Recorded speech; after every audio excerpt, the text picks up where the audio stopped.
조갑제 TV 시청자 여러분 안녕하십니까? 2021년 12월 2일 새벽 5시 23분입니다.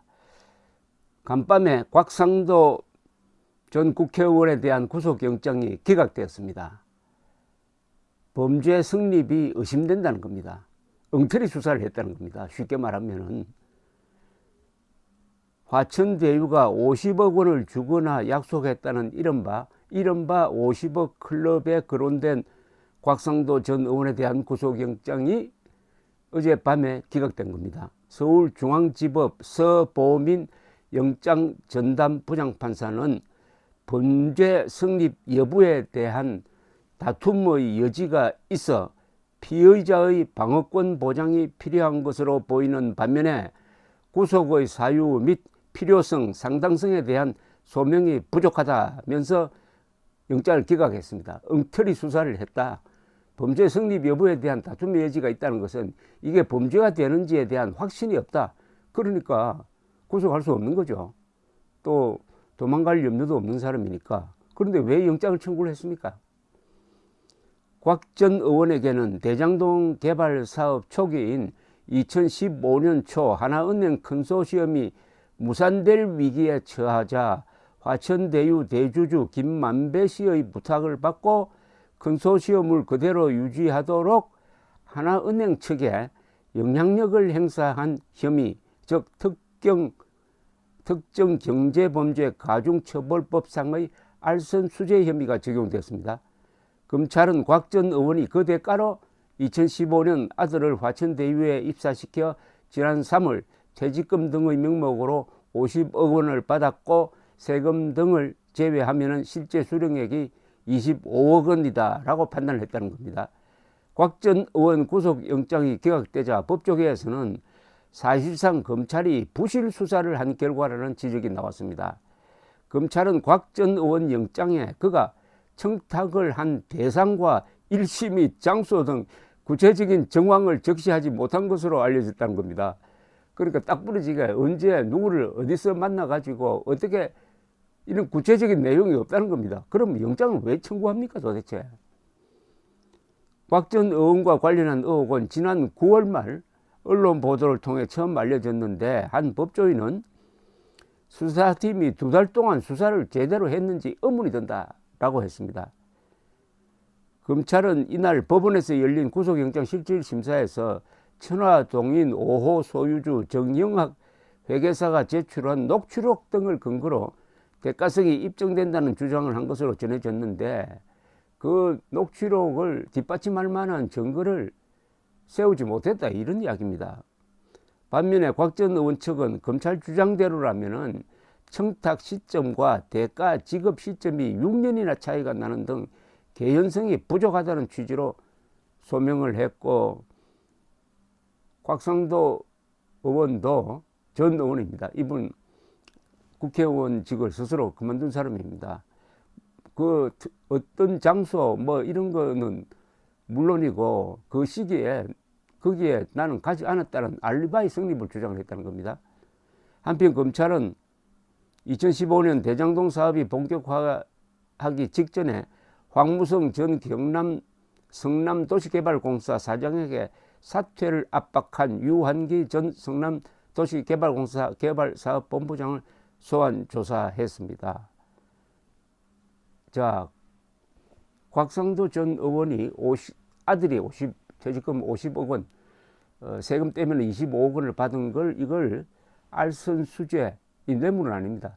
알선수재, 무슨 일을 알선해주고 거기에 따라서 돈을 받는 건데 이게 범죄가 되려면은 이런 범죄는 육하 원칙에 맞춰야 됩니다. 육하 원칙에 사람을 잡아 넣는 것 아닙니까? 더구나 이것은 어마어마한 큰 사건의 한 언저리에 있는 사건입니다. 그러려면 수사를 철저하게 하든지 아니면 이건 처음부터 죄가 안 된다고 끊든지 해야 되죠. 아들이 퇴직금을 많이 받았다. 여론이 악화되었다. 국회의원직에서도 스스로 물러났다. 는 걸 가지고 무리하게 영장 청구를 해가지고 영장판사도 이런 사회적 분위기 속에서 영장을 발부할 것이다. 이런 식으로 기대를 하고 영장 청구를 했다면 이건 마녀사냥입니다. 마녀사냥. 여론의 지탄을 받는 것하고 감옥에 보내는 것은 본질적으로 다릅니다. 그건 도덕적 문제고 하나는 또 범죄 아닙니까? 도덕적으로 나쁜 사람이라고 해가지고 그 사람 감옥에 보낼 수가 있습니까, 세상에.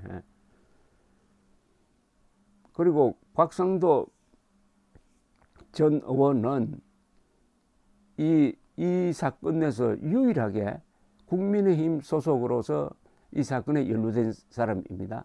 나머지는 거의 대부분이 친정권, 친이재명에 있는 사람인데 여기 곽상도를 끼워 넣어가지고 이 사건을 마치 국민의힘 게이트라고 몰아붙이는데 하나의 소독으로 이용해 먹고 있는 거 아닙니까?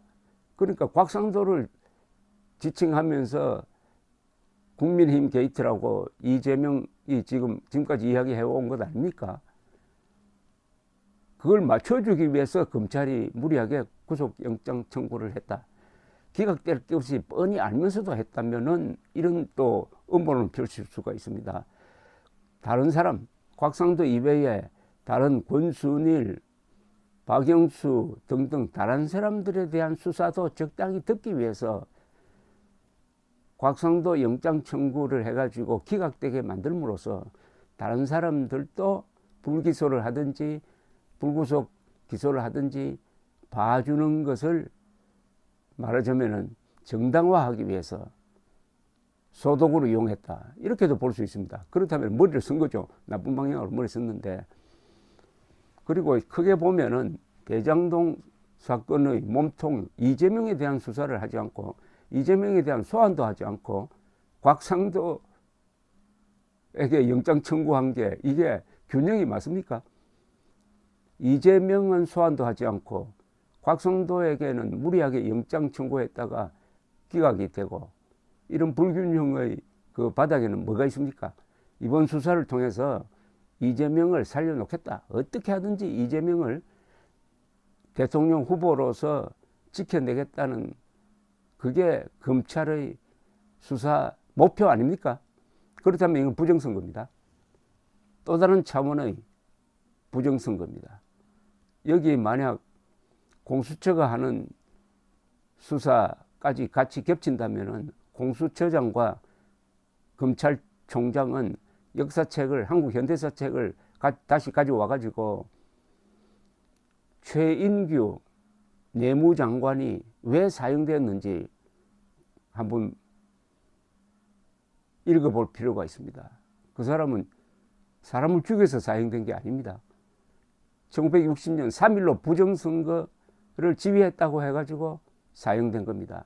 그때의 부정선거는 아주 노골적인 것이었습니다. 그러나 지금 검찰과 공수처가 윤석열을 잡고 이재명을 살리기 위한 방향의 수사를 하고 있는 것 아닙니까?